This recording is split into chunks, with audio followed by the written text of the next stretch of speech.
mai gida ya kira ku shiru da rabbana wala mudubin kai na jikinka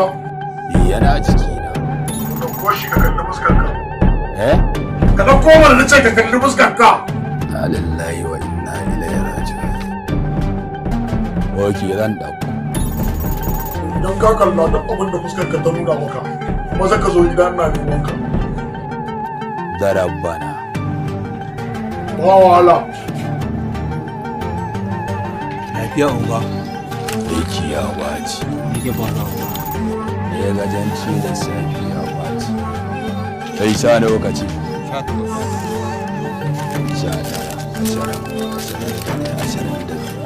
na dawowa